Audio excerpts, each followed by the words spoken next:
Hello, good morning and welcome. You are watching the Mining Outlook Show brought to you by Wardle Armstrong, and I'm Charlie Gibson. And on today, this morning, the very first day of Mines and Money, London's, what could we call it, well, flagship mining show, which is starting today. We are asking the question, what do you want to look out for in a mining stock as we approach 2018? And to help me answer that question, I have the Managing Director of Wardle Armstrong International, Phil Newell. Phil, very good morning. Thank you very much indeed for joining us.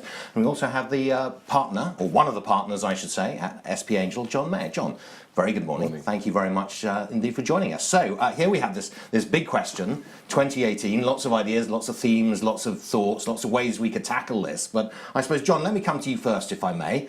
From your stockbroking perspective, what are the big picture themes that you think we should be playing? Well, I think first off, let's just say the first thing you look for in any company is always quality of management before anything else. But the big theme for mining is electric vehicles, commodities to feed those electric vehicles and the production of, and the associated infrastructure to go with all of that. And I would say industrial minerals. The market has broadened out to include investment in a diverse range of industrial minerals now. And I think that's very much tied in with the whole drive to electric vehicles, electrification of just about everything that we're doing. And I think that's really where investors should start to look for their focus. Slightly away from some of the traditional commodities that investors went into. So it's a broadening out of where people's interests are. Copper is clearly a big focus and of course is a centerpiece of that electrification strategy. But there are other commodities such as lithium, cobalt, titanium, for example, titanium mineral sands, that come into that strategy. So I think as we discuss this, some of those will come out. So nickels, presumably copper, you mentioned. Vanadium? I mean, it's not electrification of vehicles, but it is the sort of electrification theme, isn't it? Well, exactly. Vanadium is a very good metal to pick up on because vanadium redox batteries are likely to gain greater prominence for battery storage, particularly for grid battery storage.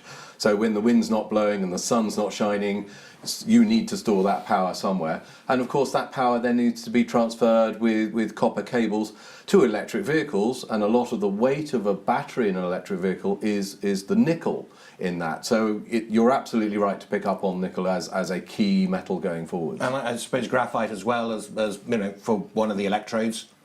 Yeah, graphite or graphene improves almost everything it touches, and graphite is an important part of the electrode. So yes, it's another good example of a strategy of diversification into these industrial commodities. So for you, it's everything new, if you like, in mining, rather unusually, because that's not a theme I think that mining plays very often. Phil, I hear you chuckling there. Yes. So is it everything new from your perspective as well? I'm probably a little bit more jaundiced about the whole battery EV move, if you like. I mean, certainly there is going to be huge demand for the metals we discussed earlier, and also throw cobalt into the mix.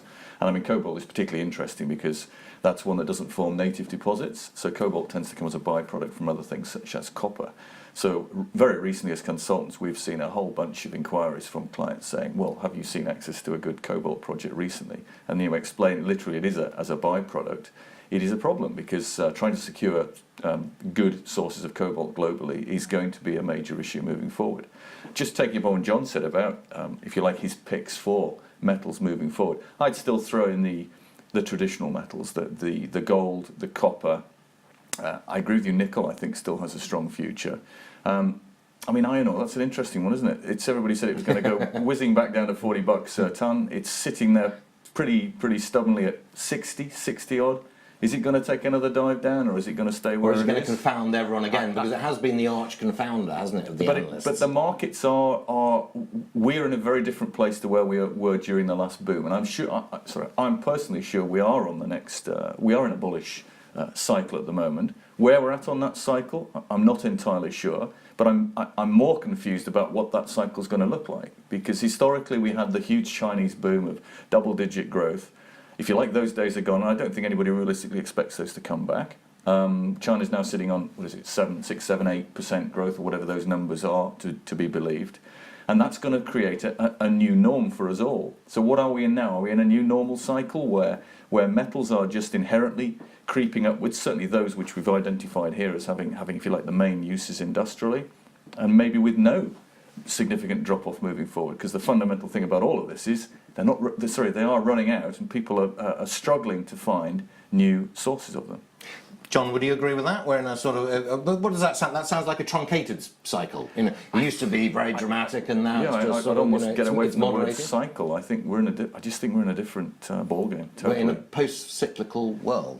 Is that possible? I have no idea. I think it's important to point out that mathematically, high single-digit growth in China is still going to suck in huge demand for metal, huge new demand for metals. So yes, of course, we're out of the double-digit growth that we saw, but China is a much bigger economy now, and as it drives into a sort of new era of, particularly with electrification. For example, there's over 20 million electric bicycles in China already. It's a staggering number. Phenomenal. And of course, they love upgrading these things in the way that we saw in Japan many years ago. So they're always looking for the next new product to come through, and they're chucking the old ones away. Now, and I think that this is going to continue to drive the demand for these new metals. Also, at the same time, they're cleaning their act up, and iron ore is a very good example of this. So poor quality iron ore is not getting much interest anymore. So it's all about quality of raw materials, quality of feedstocks, and then quality of metals coming out. So the Chinese are insisting that the metal rebar used in their construction now has the proper amount of vanadium in it, whereas they used to get away with putting very little vanadium into their rebar. Now they're having to double, treble, quadruple the amounts that they're putting in just to meet the standards, and this is driving demand very strongly. And it's not just vanadium, but it's nickel for stainless steel, and a whole range of other metals, and the quality of the iron ore that's going into the blast furnaces again has to be very good, very much greater in grade, very much better in quality. That's an interesting concept there, isn't it? Because I mean, we saw, if you look last year, and the one mineral I think we haven't touched on yet is coal. There was an extraordinary spike last year when the Chinese said they were going to restrict supply domestically, and you saw the price of metallurgical coal disappear through the roof, and it's come back down some way, but nothing like to the levels that it was at. That can actually generate its own cycles, can't it, Phil? I would say yes. I mean, the coal picture is fascinating because there is so much pressure globally from if you like, from the green lobby that coal is a fuel of the past, and it's almost you shouldn't go near it. But clearly there will be significant parts of the world which for long beyond our lifetimes will be entirely reliant on coal. And it's so easy for in this new age we move through to, you know, when you plug your phone into your socket in the wall and you're assuming you're getting some nice green renewable energy, well, a fair degree of that energy has to come from coal. Now, whether we go, I think it has to be clean coal technology in some shape or form, but there are just huge areas of the globe where this is going to be vitally important for many, many years to come. And it's, again, going back, if you're like talking about stocks to look forward to, it's picking those companies and stocks which are targeting those specific areas, and that's really more John's domain than mine. Speaking of metals of the past, metals of the future, and let's get on to stocks in a minute, but metals of the past, metals of the future, another one we haven't mentioned, uranium. Which is it? Is it a metal of the past, or is it a metal of the future? Any thoughts? Well, I don't see a lot of new nuclear plants being built in Europe right now. The lobby is too strong against it, although we have got something planned in the UK. China has been building a lot. They're very quiet on that front. So we're not seeing much news flow in pickup in demand. The Japanese should be turning these things back on after the Fukushima incident, but unfortunately the demand seems to be decreasing, which is suggesting that this isn't happening as quickly as perhaps people had thought. And we've just seen the world's, I think, largest uranium mine put on care and maintenance for a while. So a bit of a problem in that. And I think nation states are generally preferring to go into renewable energy and perhaps even clean up some of their coal-fired power stations. And I support Michael Bloomberg's action in litigating against dirty emissions from coal-fired power stations. There's no excuse for not cleaning these things up. It's not that expensive to retrofit clean coal technology to power stations. So they really ought to get on and stop wasting time at conferences. Just go and do it. One more metal that we must discuss, because it does account for probably about half, I think, of all the juniors are out there, are gold. It's often seen as the flagship, it's the standard bearer for the industry to some extent, and whatever sentiment is around gold, then it drives sentiment in the industry to some extent. What are your thoughts on that? John, I'll come to you first. I think on gold, look, it's always out there, but we are heading into a higher inflationary environment, so investors are going to like that, and it is likely to create its own momentum going forwards. Okay, but by the sounds of it, a little bit more muted in your opinion than some of the excitement you might get in the sort of the EV, the electrification story. Yes, perfect. Personally, I prefer copper and the new metals coming through. Phil, does that dovetail with your thoughts? Not quite, and I say that from the if you like, the investors who are coming to us to find projects for them or to have projects recommended, and still gold takes the flavour there. It's copper, gold, zinc, I'd guess in that sort of order. Gold projects, I think the big advantage of those from an investor standpoint is that they are if you pick the right one, they can be very low capex, and also they can be brought into production relatively quickly, and that's a big advantage over many other commodities we're talking about. Also, some of the newer metals, if you like, the technologies are a little more, at this stage, more unknown. They're certainly more expensive, and I think from an investor risk standpoint, I think gold's here for it's here for the long term. And as John said at the beginning, you know, it's a banker. It's been around forever, and it will continue to be around forever. But the big issue there again is that, because of the hiatus in exploration over the last sort of 10 years, exploration trends trending downwards, companies just are not finding the resources to continue to boost their coffers, and that again in time should kick that gold price up. And it's the age-old question, isn't it?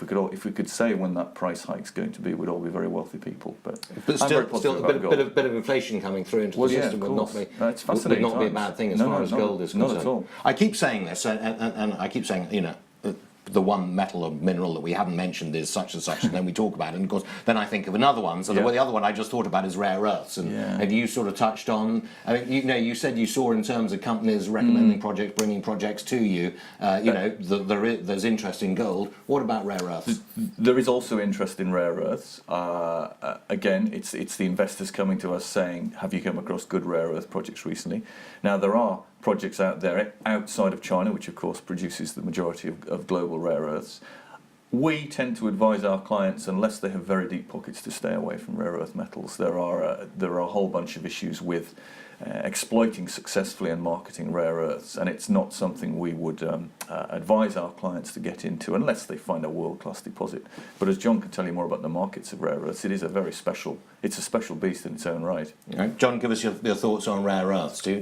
Are there any opportunities you see out there? Well, what I can tell you is that there are a whole series of traders out there who are very, very keen to buy into rare earths, and I think that's as much as we need to know. Okay. There's several. I mean, we started off actually talking about management. We said good management is essential. We then talked about a lot of metals and minerals, and we have diverging opinions sometimes. But I think, broadly speaking, we're positive. We're cautiously optimistic. Would that be a reasonable summary, do you think? Cautiously optimistic? Or are we more optimistic? I'm probably than that? more optimistic. You're more optimistic. John, are you more optimistic than I'm cautious? definitely more optimistic. I mean, this feels like the start of the super cycle that we had when China bust its way into global markets after the Asian crisis.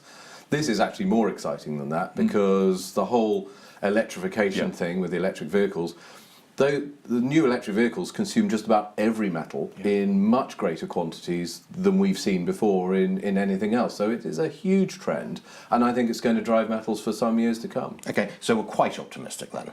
Absolutely. Quite optimistic? Agreed. We're quite optimistic. We may even be more optimistic than quite optimistic. Another thing, we talk about, what to look for in mining investments. Obviously, sovereign risk is a big issue. Is that a theme in investment? Are there particular areas of the world that we should be looking at, and particular areas of the world that we should be avoiding, in your opinion? John, I'll start with you. It's very difficult to judge sovereign risk. Many difficult countries actually are very supportive of mining because they appreciate the financial benefits of it, and actually the job creation, the industry creation that goes on around those projects. And I saw a huge example of this in Azerbaijan recently, where the new mine had just totally transformed the region, not just the local village, but everything else around it. So most countries actually allow the miners to get on with the job and are very supportive. But I mean, there are some areas to avoid. Clearly, North Korea is not somewhere we would go to in a hurry. It's difficult to finance. You wouldn't really want to finance anything in China from here either. But most other parts of the world are absolutely fine. But Phil, I was going to say, what are you finding? Because where are you finding?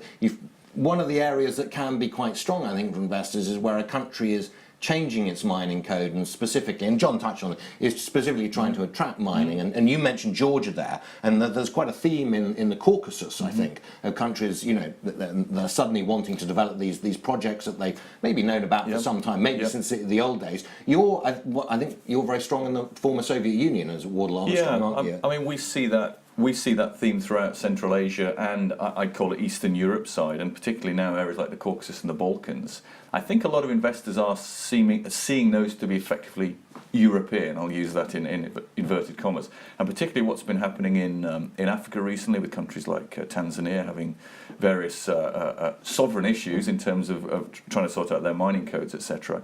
And I think that's given an opportunity now to Europe. So we're seeing a lot more interest in that region. But equally, it's one thing to if you like, to generate that interest. But you have, I mean, I'm very familiar with Kazakhstan. They are introducing a new mining code which will be in line with international best practice. But the fact of the matter is, there is still, I think many of these countries still carry a bit of a stigma with them through the the historic legacy of failed investments in those countries, and that generally does put a lot of investors off. They can still have the best mineral endowment known to man, but if at the end of the day somebody's not going to put their hand in their pocket and invest in these countries, that's slowing down any impetus there. So it's one thing, as John said, to identify those countries with, if you like, high sovereign risk, and I think we all know what that list is. But the fact of the matter, if you go to your investor on the street and say, okay, give me $200 million for a project in country X, they will have their own opinion on what they think is sovereign risk or not, because everybody wants to get returns. It's as simple as that. I'm going to throw one word at you and just see how you react in terms of sovereign risk. Tanzania. It has been very difficult in Tanzania. We like to think that there's a bit of light at the end of the tunnel. The president made some interesting claims and withheld VAT payments, for example, that were due back to mining companies. They've now paid a small amount of that VAT repayment back to Shanta Gold. It suggests that the country is perhaps returning to some normality from a taxation and mining perspective, and let's hope so. So you think it's a temporary glitch in the path to prosperity? I think, yes, let's hope it's very temporary. It seems to be moving that way. Okay, we're running out of time. We talked several themes. We talked about management, we talked about sovereign risk, we talked about commodities. When it comes down to it at the end of the day, investors have to pick a stock. John, do you want to give us some ideas, give us some thoughts based on those themes? Well, I've got two favourites at the moment. Georgian mining, which we've touched on Georgia, and Georgia is becoming more and more European. It's getting closer to the European Union and all that sort of stuff in terms of integration. And the other one is Bluej Mining, which is up in Greenland, and Greenland is pretty first world. It's got a very, very small population, but it seems to be a very sensible country, and it is very supportive of what Bluej Mining are doing with their titanium mineral sands project on the coast. Phil, any thoughts from your perspective? I'm not going to pick a stock, because that's not what we do as independent consultants. I'd just like to reiterate what I think you touched on right at the beginning, Charlie, is that to us, and we see this all the time, it's the management team of these new coasts particularly, which is absolutely critical to having success, because without that, many of these companies will founder. And I guess that's a longer term worry, is that moving down the track in 5, 10, 15 years, because we just look at the age profile of a typical management team within the mining industry now, it's probably 50 something, I'm guessing. There is a concern that moving on, that will be a problem, finding the right people to manage these projects, particularly as they get smaller and harder to develop. Therefore, there's going to be more projects requiring more teams of people to sort out. Well, I'm afraid that's all we've got time for today, but we hope we brought you some food for thought, or food for mining, in this case on the very first day of the Mines and Money show, London's flagship show, the mining show throughout the year, which is on today in Islington, indeed, for the next couple of days. My thanks to my guests very much indeed, John Mayer, partner at the stockbroker SP Angel, and also Phil Newell, the managing director of Wardle Armstrong International. As I say, that's all we got time for, but we will be back, so don't go away in just a couple of minutes, where we'll be looking at more aspects of the mining industry generally, and we'll be speaking to, amongst others, Phil and I, in fact, will be speaking to Vitaly Nesis, the chief executive of Polymetal, one of the success stories of the London market. Don't go away, we'll see you in a moment. Hello, welcome back. You're watching the Mining Outlook show, brought to you by Wardle Armstrong. I'm Charlie Gibson, and joining me now on this theme, this discussion of what to look for in mining stocks in 2018, I have, of course, my co-host Phil Newell, the managing director of Wardle Armstrong International. Phil, welcome back. Thank you very much. And we're joined by Vitaly Nesis, the chief executive of Polymetal, which I said just before the break was one of the noticeable success stories in the London market, with a market capitalization, Polymetal, about $5.5 billion. You have lots of investments, lots of assets. They're all in Russia. One of the themes that we touched on in the first segment of the show was this idea of risk, I think, and sovereign risk. And can you give us your perspective? Because here you are, you're a successful company, you're operating in Russia, you're operating in a country that some other companies have found difficult to operate in. And how do you perceive the issue of sovereign risk? Well, clearly for any extractive industry, the sovereign risk comes very much front and center in any risk assessment exercise. I would say that the perception of sovereign risk sometimes diverges pretty widely from the actual situation on the ground, and this is precisely the case for Russian mining risk. I would say that in the mining industry there have been no examples where the sovereign risk in Russia played a decisive role in the misadventure of any company. Russia is remarkably stable on all key fronts: permitting, licensing, taxation, and I believe the jurisdictional risk in Russia compares favorably with a lot of locations which are normally viewed more benignly by London investors.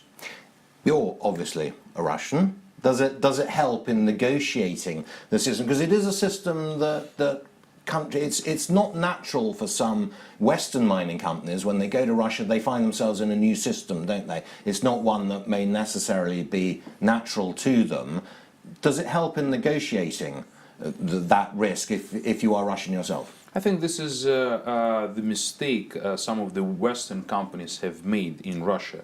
Russian system of governmental management is not based on negotiation. It's a classical bureaucratical system where the written law and the formal procedure generally take the lead and should be followed if you want to get to the finish line.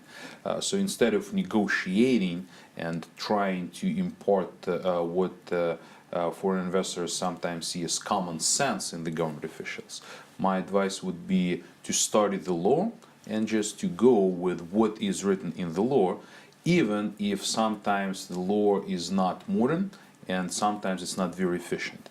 If you know the legal procedure, if you follow it, the bureaucratic system is remarkably predictable in its navigation and will always lead you to positive results.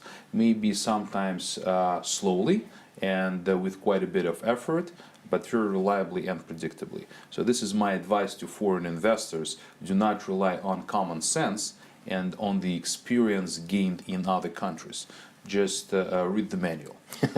Phil, this is an area in which Wardle Armstrong are strong, what we might call the former Soviet Union. Is that your experience? Yeah, I think it is. I think historically Western companies have been, I think probably a perception issue. They have had issues with investing in Russia, and I think it's seen to be difficult. It's seen as a difficult place to invest. We obviously work. The majority of our work is for Russian companies based in Russia. But seeing how those companies operate and the system, the bureaucratic system they have to go, as Vitaly said, it is a bureaucratic system, but it's a very well-known bureaucratic system, and you know the hoops you have to go through to get your project permitted and off the ground. And obviously we're experienced of how it all works, and clearly Polymetal is very experienced how it works, and broadly speaking it's like any other jurisdiction. What you're comfortable with is it makes life easy for you. I mean, it's interesting that obviously Polymetal has now made a big push into Kazakhstan with the Kizil project, and I remember looking at that over 20 years ago with some Canadian group when it was Bakachik, Bolshevik. I forget that there's a whole bunch of those projects along there. They're all double refractory, carbonaceous and arsenic. And I'm going to throw this one out, even though it wasn't, if you like, discussed previously. What was Polymetal's kind of thoughts for acquiring that asset? Because it is in terms of gold content, it's always been known as an enormous gold content. Like, what if it 10 million ounces or some huge number? But everybody's always been aware from year dot of all the problems with this project. But clearly, at the end of the day, it was down to technology, to how you crack this one. But what was Polymetal's thinking of picking that one up? Well, I think we carefully studied the history of previous owners, and we have identified two things that we decided to do differently from all of previous owners. First, we went with a large open pit rather than with an underground mine. Ground conditions are quite challenging, and we thought with the available infrastructure, with lower power cost, why not go for a high strip open pit? This is more predictable, less risky, safer, etc. And secondly, I think all of our predecessors have fallen into a mental trap of trying to produce doré on site. Yeah. And we decided from the very beginning that this will be just a concentrated operation, and we'll find a home for the concentrate elsewhere. By the time we bought the asset, we already had pretty deep experience selling refractory concentrates into China. We understood the market, and as we prepared to launch the asset in less than a year's time, most likely in the third quarter next year, we understand the refractory concentrate market, and we are 100% confident we will be able to place this material to off-takers. And we actually, in parallel, developed our pressure oxidation capability, and we now plan to split the double refractory concentrate into single refractory stuff and double refractory stuff. So the simpler material will go through the box, and the more complex stuff will go to China. So can I, because this actually touches, I suppose, on another risk, if you like. We talked about sovereign risk, but this brings into play metallurgical risk. And when you're talking about double refractory ores, you can't ignore metallurgical risk. So when you decided that you wanted to invest in this asset, how did you assess that risk in terms of how much you were prepared to invest and what return you expected to get from it? Well, the amount of metallurgical testing done on Bakachik ore has been enormous. Right? So I think the metallurgical risk on the flotation part of the flow sheet is very limited. And then, as we get the concentrate, the metallurgical risk is gone. Then there is marketing risk of whether we will be able to sell this material to China and at what terms. And given our extensive and deep experience with the market, we felt that this risk we can accept, we can handle, and it turned out that we were absolutely right. We have already produced trial batches of concentrate from historical ore at custom mills, and the material was gobbled up in no time by the Chinese. So I think for Bakachik, or as it is now known, Kizil, we view both metallurgical and marketing risk as largely addressed. Can I just ask Vitaly, I'm intrigued, why did you change the name? Was that primarily because Bakachik had a bit of a dirty name associated with it? Well, yeah, I think this particular rebranding definitely sought to distance ourselves from a pretty checkered history of very this wise. asset. And we also combined Bakarchik and Bolshevik into a single asset package, because we are also now moving ahead with the feasibility study on Bolshevik, which will be used as the source of supplemental feed later on. Yes, but definitely Bakarchik for the veteran mining investors in London is an unpleasant name. It was the one project just kept coming up every sort of 2 or 3 years. It would just rear its head and then down again. But so in this case, Vitaly, what you think you've done is you think you basically de-risked it from a technical perspective by doing all this testing. Well, we haven't done much testing. We have done the testing ourselves, but it was largely confirmatory in nature. Our predecessors have done all the testing. The de-risking was done by the change in the approach. We consciously went after less risky technologies and after less capital intensive technologies. We lost something in the process in terms of, for example, operating costs, because obviously the Chinese off-takers will charge us for the off-take. But I think the resulting trade-off is definitely favorable for us as the owner of the asset. So you've taken this approach, and you would say then, if I was to summarize, that it's more a change of your business plan than it is as a result of the technology that you've been able to de-risk this, which is, and is that how, do you think when investors look generally at the mining industry, is that something they should look for? I'm going to suggest to you that's a fairly unconventional way of approaching the problem. I'm not saying it's the wrong way, but I'm saying it's a less conventional way. Yes, this does represent out-of-the-box thinking, and I do urge mining investors to challenge management teams on why sometimes they follow the beaten track, so to speak, in developing challenging assets. We have successfully replicated this strategy at other assets, at MyScore, for example, where we are selling concentrate from a double refractory deposit. We will replicate it again with the new asset, Nezhda, which the previous owner wanted to develop again as an underground mine with on-site direct production.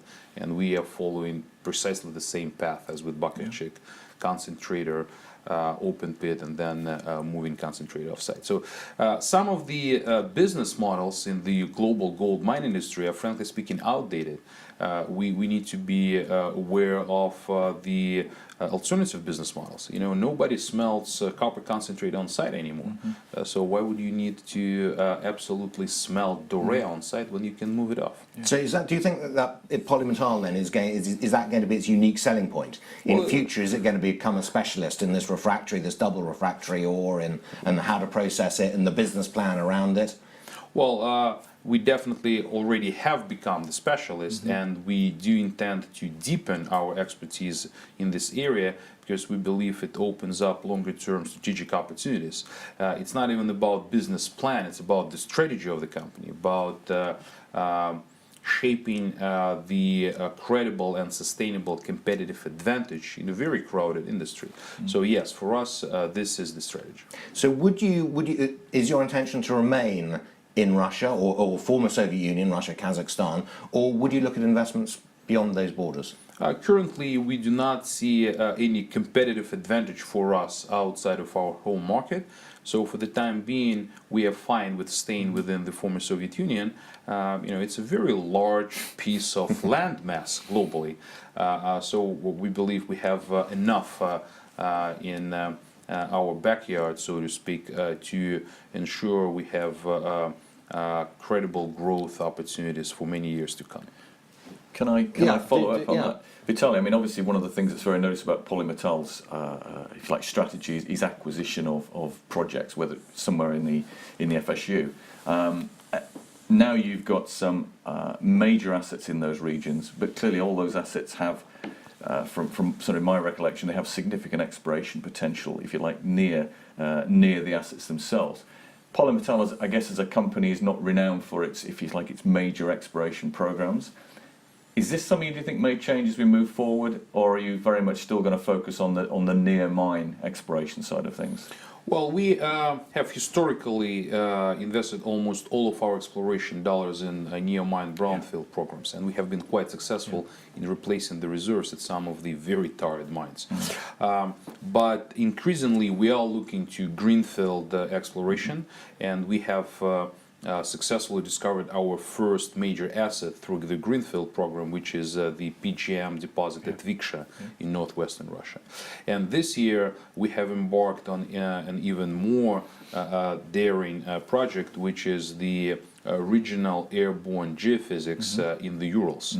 So we have flown over several thousand of square kilometers of ground, trying to identify the areas with high potential for the VMS style of mineralization. When was that last done, that work? Because when was that? Has that been done ever before by originally, if you like, by the Russians back in the day? Well, there was quite a lot of surface geophysics and aeromagnetic surveys, but we have flown obviously the most modern kit available, which is VTAM, I think. So we do hope, this is definitely the groundbreaking exercise, and we do hope that a lot of the deposits with no outcrop on the surface will be discovered by this technique. So I think the large store of wealth accumulated through the efforts of Soviet geologists is now finally drawing to a close. The last juicy bits have been, it's not even so low, right? The hanging fruit, right, is mostly or fully gone, and you really now need to look at the buds. But look what the potential must be. Must be. There is no doubt the potential in Russia must still be enormous. This is the beauty of Russia and actually Kazakhstan as well, because the territory is hugely underexplored by any standard. If you compare diamond drill density of Australia with Russia, the difference is a factor of 20. Even some of the frontier Western African locations have seen more diamond drilling over the last 10 years than Russia through its history, right? Far East still is vastly underexplored, and the Urals, although it's been a hotbed of mining activity for 400 years, it's still underexplored by modern techniques. So this is, I think, our longer-term appeal to investors when the existing assets are gone and all mines, close down sooner or later. We are quite confident we'll be able to find new deposits. You touched on an interesting thing there, I think, which is you're talking about the PGM project, the Platinum Group Metal project that you are looking at. Does this mean that you're prepared to diversify away from gold? And if so, how far? Do they have to still be precious metals, or would you go further away? If it came to it, would you be prepared to invest in, say, a copper project? Nickel project? I think both precious metals, broadly speaking, and base metals are fine for us because the core competencies are largely the same. Clearly, we wouldn't look at bulk mining commodities, but copper is fine, zinc is fine. I have never seen a credible nickel project in our geography, but theoretically, why not? Okay, but if one were there, you wouldn't shy away from it just because it was. I must ask you just one last question because we're running out of time slightly. But I noticed looking at your board, there's a heavy South African presence. There's Bobby Godson, of course, who used to be the head of Anglo-American Gold and Uranium division, way back, and is obviously a giant of a figure within the gold mining industry, and Jonathan Best as well. Why that connection, that Russian-South African connection? Because, of course, there was a famous historic oil connection, wasn't there, between De Beers and the former Soviet Union, but is that something that's rekindling? Is it anything to do with that at all, or is it something that's completely separate? I think there's definitely no connection with De Beers and the diamond industry in Russia. I think it all started out because AngloGold was one of the few gold majors which actually has invested in Russia, first through a holding in a junior company, and then they had an exploration alliance with Polymetal. So that's how I came to meet both Jonathan and Bobby. And when we were searching for board candidates, obviously their names have come up as the names of very experienced and very reputable people from the industry. So they were the natural contact points in the process of selecting the board as we moved to London. So were they able to help with the double refractory sort of, the issues that you faced and the idea, or was that not really their role? Was it more to steer strategy? Yeah, I think the board's role, from my perspective, and I think this perspective is shared by Polymetal's board of directors, is not so much to get involved in the running of the business, but rather to set the principles of how the company should be managed, to confirm the strategy developed by the management, and then to measure the progress of the company against that strategy. And I think our board has been very successful in holding the management to account and ensuring that the management is properly motivated and properly accountable to the board and to the shareholders what we are doing. So I'm very happy with our board. Excellent. All right, Vitaly, thank you very much. I'm afraid that's all we got time for, but don't go away. We'll be back in just a minute. My thanks, of course, to Phil Newell, the Managing Director of Wardle Armstrong, and, of course, to Vitaly Nesis, the Chief Executive of Polymetal. As I say, one of those success stories in London, and certainly one that's worth looking at. As I say, don't go away. We will be back in just a couple of minutes when we will be talking about mining in Europe. Welcome back. You're watching the Mining Outlook show brought to you by Wardle Armstrong on Core Finance, and I'm Charlie Gibson. Now, as everybody knows, mining in Europe is a thing of the past. Or is it? Well, one person who might take exception to that is joining me now is Chris Broadbent, who's Research Director at Wardle Armstrong, and you are also Project Director, aren't you, of a project which is designed, dare I say, to rejuvenate mining in Europe? Absolutely. It's part of the Horizon 2020 programme that the EU has funded. And I suppose the EU has gone through a major change over the last few years, whereas mining was always regarded as something that, as you say, used to happen in Europe and something that the EU would like to see disappear from Europe.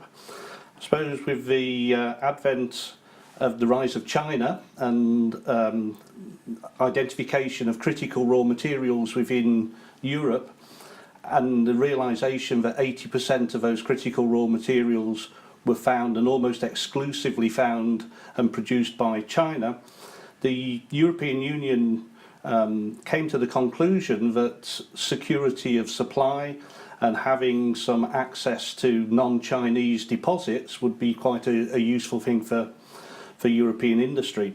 And cutting a long story short, the Horizon 2020 programme, which is a massive €2 billion research project across all science and engineering, included in that there was a portion of raw materials research. And the aims for the European Union were to promote mining technologies, promote processing technologies. There was a realisation that skills were on the wane and they needed to be preserved. And there was also the hope and desire that such activities would kickstart a renaissance in European mining and would lead to the opening of new mines in Europe, especially for the so-called critical raw materials. I should say that I'm joined, of course, by my co-host, Phil Newell, who's Managing Director of Wardle Armstrong. Is this something, Phil, that's close to your heart? Yes, it is. I mean, as Chris has said, the mining industry in Europe is, as you said, Charlie, at the beginning, is very much an historical factor. But clearly, and certainly from an investment standpoint, we're seeing more and more interest in companies wishing to pick up projects in Europe. And for Europe, I include the Caucasus, Balkans as well. This area is now becoming a real flavour of the month. So the work that Chris is managing on behalf of the FAME project is fitting in very nicely with, if you like, a lot of international mining companies' aspirations of what they're trying to do in Europe, and many of the spin-offs that FAME is producing does seem to be kick-starting a number of deposits, and I think Chris can obviously tell you a little bit more about that specifically. Chris, tell us in broad terms then, what is the project, and it's FAME, is that right? FAME, and what does it stand for? Flexible and Mobile Economic Processing. It has nothing to do with the musical by the name of FAME, but that is disappointing. We were hoping for a little number song later and on. dance routine, but flexible and mobile economic processing, and the economic part there is very important. There's no point having these projects if they're not economically viable. And there's a realisation, I think, that modularisation and mobility is quite a useful asset to have, especially in a European context where many of the deposits are relatively small, certainly by world standards, relatively small. So having small modular equipment which is mobile helps not only the potential to develop one project, but if there are a number of projects in a locality, you can move from one deposit to the next. So this whole concept of flexibility, mobility, having modularisation, and to be innovative with the process flow sheet, to be able to create new, I hate to say the word new technologies, but it's putting old technologies together in a new way so that you can come up and have a tailor-made, bespoke solution to unlock the mineral wealth, which obviously exists in Europe. And that's not to say that those same technologies can't be exported out of Europe, but certainly it was seen by the EU as a way of trying to unlock the mineral wealth which is in Europe. So is it an open-ended programme, or does it have a definite time, and what is it hoping to achieve within that time? It's a 4-year funded programme, 7.4 million euros, and that was something which quite staggered me at the start of this project. 7.4 million euros is a pretty hefty research budget for a mining company. And within the EU Horizon 2020 programme, there's been 168 million euros worth of research in the raw materials field. FAME is part of that. It's 7.4 million euros worth of that budget. Started on the 1st of January 2015. It ends and funding finishes the end of December next year, 2018. So it is a question, will Brexit have happened by then, or does it not matter? Brexit won't quite have happened by then, so for FAME... We'll get our money still, I hope. Brexit isn't a consideration. It's certainly a consideration for going forward, whether or not British firms can partner European firms, because there will be similar projects going on into the future. There's a hope and an expectation that the UK will be allowed to participate in that, but obviously that's dependent on the Brexit negotiations. Okay, and what are the goals? The goals of FAME, it was a very ambitious project, and say flexible and mobile processing. We chose 3 ore types, and those were the skarns, grisons and pegmatites. We chose those ore types because they were relatively common within Europe, and because within those ore types there were a number of the critical raw materials which Europe needed, or European industry needs. We had 6 reference ores, 2 of each of the ore types, and the test work has been designed to unlock previously unexploited deposits. And a classic there is one of the deposits is called Keliber. Keliber is a pegmatite deposit in Finland, and it contains lithium spodumene. And obviously lithium is a metal which is very much in the news at the moment. There is hardly any European production of lithium. Hopefully, as a result, one of the results of FAME is that the mining activity at Keliber will commence possibly by the end of 2019. So FAME will have been responsible in a small way for bringing that new mine on stream. We're also looking at tin, tungsten, and recovery of byproducts, especially indium, germanium, which are often associated with some of these ore deposits in Europe. So can I ask you then, I'm a small mining company for these purposes, and I've got a bit of a sniff of the idea that there's some pegmatites in some undisclosed part of Europe that I think might be economic and I might want to try and develop them. How do I interact with FAME? FAME is a consortium of 16 partners across Europe, led by Wardell Armstrong. We're the project coordinator. There is, we are well represented at most of the major conferences in Europe. We have a very active website. We're also very much, the EU sees part of the Horizon 2020 programme is a dissemination of knowledge, and we're very active at putting that message out through the journals, through publications, about how deposits should be looked at. Not so much the specifics of the process flow sheet, but the generic model for how you should look at or what you should look for in the processing, what flexibility, what new ideas can you think of to be able to process a deposit economically viably. And one of the instances there, looking very much at comminution, and it's a fact that 4% of the world's total energy usage is in the comminution, crushing and grinding of minerals. If we can have even a small percentage improvement in that by having some innovative idea to be able to liberate those minerals more efficiently, more effectively, and use less energy, can have a dramatic impact on the energy usage of the mine.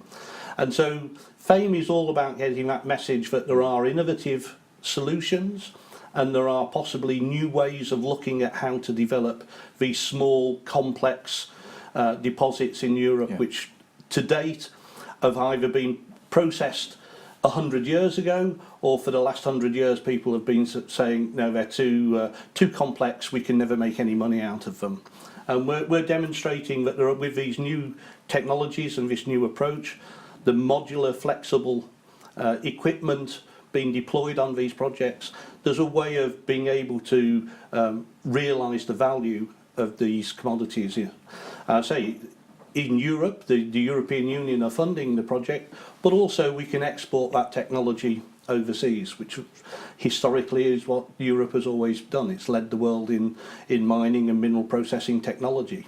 So, Phil, I'm going to come to you for the last word. This doesn't sound like a grand renaissance of European mining. It's not going to return to where it was in, say, the 1930s. But you know, this is not an interesting opportunity for Wardell Armstrong. It is, and it's a little bit off the wall to what Wardell Armstrong usually does. Chris is our research director, and this very much is a research project, and it is not our bread and butter. But the way this fits into Wardell's core services, if you like, is perfect, because we have a very large mineral processing test facility, and a lot of the FAME test work that goes with this program has been done through our facilities. So it fits in very well with what we're doing, and it's also very good for getting, if you like, the consortium's name around Europe. Your question, though, about could a mining junior come up and approach FAME and saying, can you give me the keys to a deposit X? It's not. It doesn't work like that. But what it should do, it's going to provide a lot better, if you like, framework for how companies should look for some of the commodities that FAME is particularly interested in. And if you remember from Chris's first list of what those commodities are, they're very much, if you like, the new commodities. They're linked to the batteries, to EVs, etc. So it's the sexy end of the market, and I think it will, to a certain degree, regenerate some of these old mining districts in Europe, particularly the Erzgebirge, which is the home of metallurgy in Europe, that Czech-German border area where a lot of these Grisons, pegmatite, tin, tungsten, lithium deposits are. And that area is already now seeing quite a renaissance in mining. Excellent. All right. I think that's all we've got time for, but I must thank you, Chris Broader. Thank you very much indeed. Project Director for FAME. Project Director for FAME and Research Director for Wardell Armstrong. And of course, my co-host Phil Newell, Phil, the Managing Director of Wardell Armstrong. Thank you very Charlie, much pleasure. indeed. That's all we got time for. You have been watching me, Charlie Gibson, bringing you the Mining Outlook show on core finance on the first day of Mines and Money. We will very much hope to see you there at the conference over the next couple of days. And in the meantime, you have a very capital day.